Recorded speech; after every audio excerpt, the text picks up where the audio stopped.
नमस्कार मित्रांनो, मी राजेंद्र काळे स्वागत करतोय तुमचं आजच्या नवीन व्हिडिओमध्ये. मित्रांनो, बरेच जण प्रश्न विचारत असतात की फार्म हाऊसचं डिझाईन पाहिजे, फार्म हाऊस कसं असावं, कमीत कमी बजेटमध्ये फार्म हाऊस कसं तयार करावं. तर असे प्रश्न नेहमी आपल्याला फोन करून किंवा कमेंटच्या माध्यमातून येत असतात. तर आजचा व्हिडिओ तुमच्यासाठी खास आहे की ज्यांना खरोखर फार्म हाऊस बांधायचं आहे, त्यांना ही माहिती फार उपयुक्त असणार आहे. हा व्हिडिओ शेवटपर्यंत पहा. व्हिडिओ आवडला तरच लाईक व शेअर करा. आणि आपण या चॅनलवरती अद्याप नवीन असाल आणि चॅनल सबस्क्राईब केला नसेल तर जरूर सबस्क्राईब करा. मित्रांनो, आता बऱ्याच ठिकाणी फार्म हाऊसची मागणी वाढलेली आहे आणि फार्म हाऊस डिझाईन करून हवं आहे.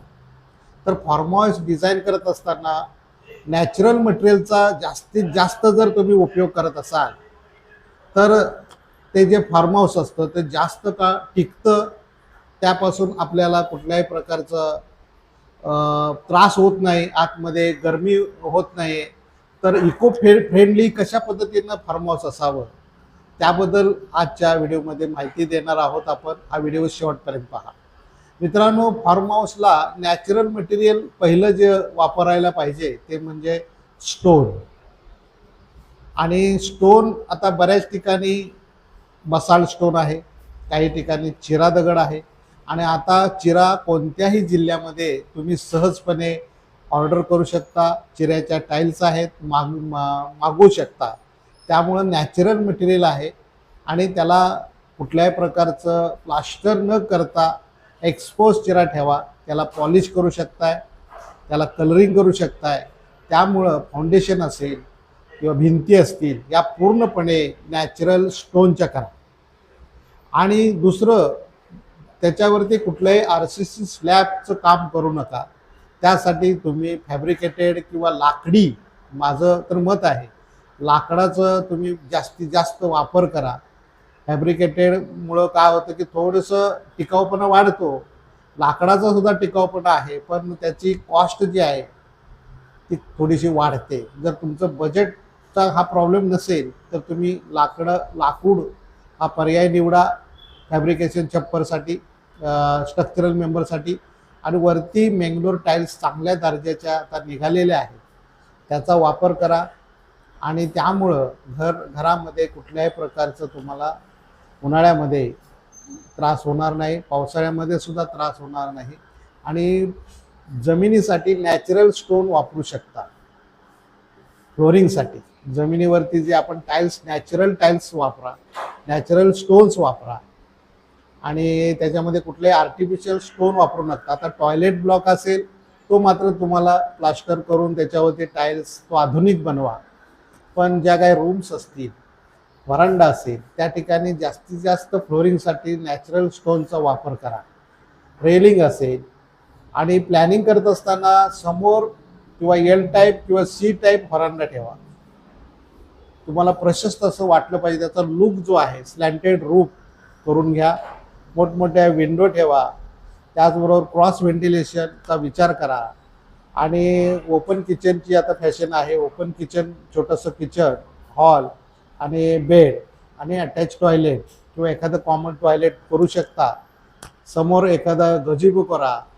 जर तुमची स्पेस मोठी असेल, एरिया मोठा असेल, फार्म हाऊस छोट्या फार्म हाऊसमध्ये गजिबोला जागा नसेल तरीसुद्धा छोट्या प्रकारे गजिबो करू शकता.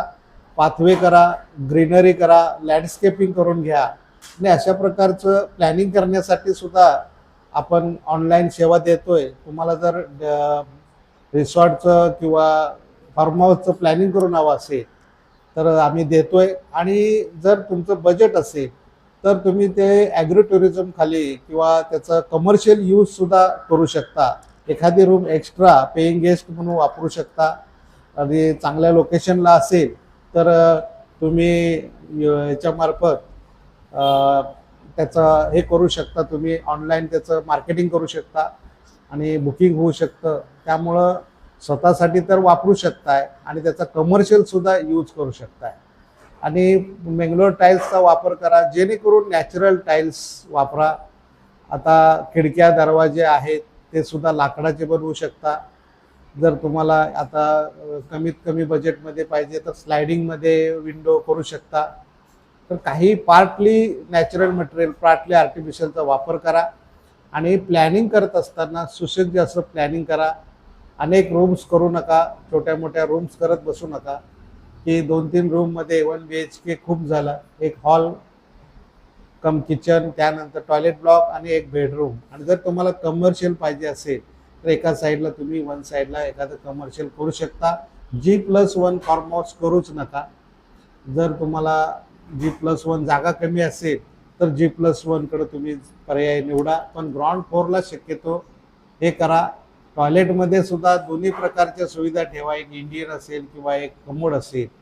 आणि अशा पद्धतीनं ग्रीनरी लॉन वगैरे प्रोव्हाइड करा. गेट सुंदर असं असलं पाहिजे. चारी बाजूला लँडस्केपिंग करून घ्या, प्लॅनिंग करून घ्या प्रथम, आणि मग 1 बाय 1 तुम्ही काम करून घेऊ शकताय. कमी बजेटमध्ये सुरुवातीला स्ट्रक्चर उभा करा. अशा पद्धतीनं टप्प्यानं जर तुम्ही करून गेला तर 1000 स्क्वेअर फीटचं 700 ते 1000 स्क्वेअर फीटचं 1 BHK जर तुम्ही करायला गेला आजच्या रेटनं, तरी 10 ते 12 लाखामध्ये तुमचं फक्त लँडस्केपिंग सोडून होऊ शकतं. लँडस्केपिंग असेल किंवा इतर काही ॲम्युनिटीज असतील त्यासाठी थोडा एक्स्ट्रा खर्च येतो. अशा पद्धतीनं तुम्ही करून घ्या. आणि तुमचे बांधकामाबद्दलचे काही प्रश्न असतील तर कमेंटच्या माध्यमातून विचारा. तुम्हाला आम्ही जरूर मार्गदर्शन करू, प्लॅनिंग करून देऊ. ऑनलाईन सेवा देतोयच, वरती नंबर दिलेला आहे, त्या नंबरवरती आमच्याशी कॉन्टॅक्ट करा. तर आजचा व्हिडिओ आपण इथं समाप्त करतोय. व्हिडिओ आवडला तर जरूर लाईक व शेअर करा. तर हा व्हिडिओ शेवटपर्यंत पाहिल्याबद्दल थँक्यू, धन्यवाद.